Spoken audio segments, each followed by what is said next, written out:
what we're seeing is we're seeing a monetary contraction in the general consuming public, and that means that it's harder to bring in money.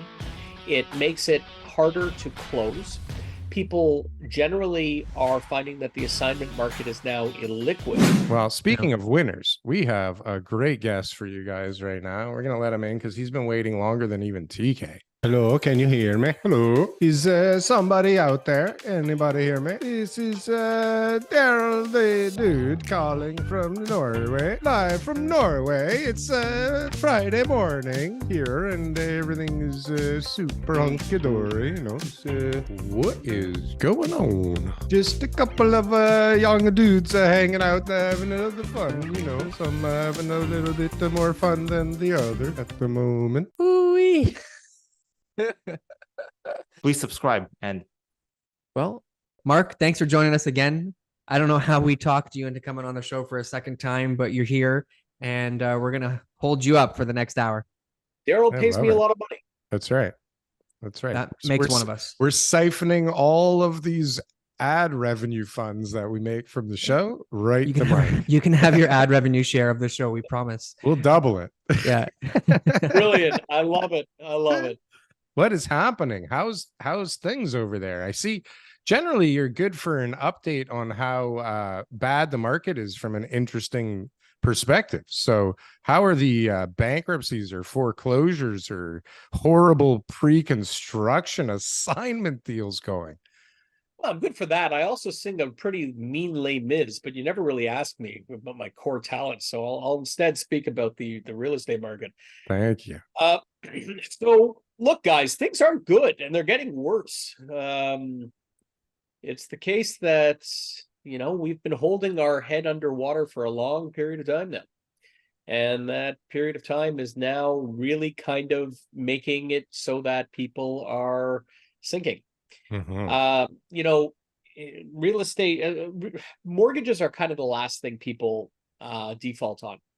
There's a whole bunch of things that they default on before. Interestingly, the first thing is taxes, because taxes don't get reported on your credit record, and taxes, if your bank isn't paying them, taxes also can just kind of stay there for about 3 years before the city takes any enforcement action. Followed by credit cards, followed by car payments, followed by mortgage payments. And what you're seeing is I'm much more interested in the consumer side of debt right now. You're seeing consumer delinquencies in credit cards creeping up. You're seeing tax arrears creeping up. You're seeing the power of sale numbers creeping up, which is the ultimate, you know, thing that happens ultimately when things aren't being paid. And we're seeing in our office deal after deal after deal that is becoming more and more difficult to stitch together. What does that mean? Well, so a lot of people are not, the money is not, liquidity is at a premium now. Whereas last year liquidity was everywhere. Less and less people have readily available sources of liquidity. There still exists great pools of liquidity capital out there in the mortgage space and everything else. There is, however, a lack of liquidity amongst Uncle Bob and Aunt May, who you may have borrowed from at one point, or your parents, or your brothers, or your sisters. Asking people to come in with checks is now creating real hardship, both because even if they have their existing HELOCs, those HELOCs are at a rate of 7, 8, 9%, whatever it may be. But also because those HELOCs themselves have been curtailed as the banks are now through Offspring looking to secure capital, and they're told that they need to have cushions available for when defaults begin. So what we're seeing is a monetary contraction in the general consuming public, and that means that it's harder to bring in money. It makes it harder to close. People generally are finding that the assignment market is now illiquid. I think it's safe to say near illiquid, meaning that they don't have an out of properties for which they purchased on assignment.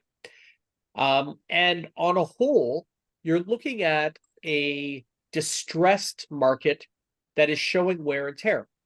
The high-end market is one where there is an abundance of product, very few takers. The new build construction condo market is one where people are actively sitting away. And this is all really made worse by virtue of the fact that there's no harm in sitting on the sidelines at this point. What's the harm? Just wait. Your prices aren't going to be more next month. They're going to be less. So where's my impetus to actually rush and try to assemble my funds? And so it's having its effect in our office. We are seeing every week we have at least 1 or 2 people who are defaulting on new construction, just saying, thank you very much. I would prefer to face the wrath of the builder through courts than the wrath of a lender. And what are the builders doing? Are they going to court with them? Yeah, they are in a limited sense. In case they don't That would make be up just started the though, difference? Well, that's the thing.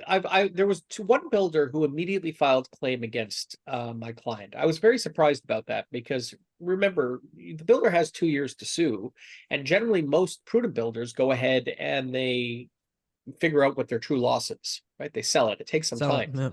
Right, exactly. So a lot of people know, a lot of people kind of get off and then we're just waiting for the lawsuit to come in. But I have been privy to 2 or 3 lawsuits at this point where clients who have walked away have faced builders' wrath. Truthfully, the builders don't have much claim if they have gone ahead and resold for something near market and the market is above what the deposit amounts have been. And so most prudent builders are kind of waiting to see where things kind of play out. But no builders are providing mutual releases or the like. In the good times, occasionally you were able to go to a builder and say, come on, like my client's an injured war vet from Vietnam, was chased by a pack of wolves, lost his kid as he went barreled over Niagara Falls, gave a sob story. And then the builder said, yeah, we get it. All right, we'll sign a mutual release. And the reason they did that they'll is because sell they it for knew, more. right, exactly. Keep the deposit. Yeah. But even so, some builders wouldn't do that. Take your deposit back. I'll resell it for another $150 a foot. Go fuck yourself. Thank you. Have a nice day. In the good times. They didn't need to sign those mutual releases. They just did. But now in a falling market, I haven't seen a single one sign a mutual release. It's bad. It's bad. And above all else, people are really hurting. This is not a fun game anymore. People who are closing are dreading the close.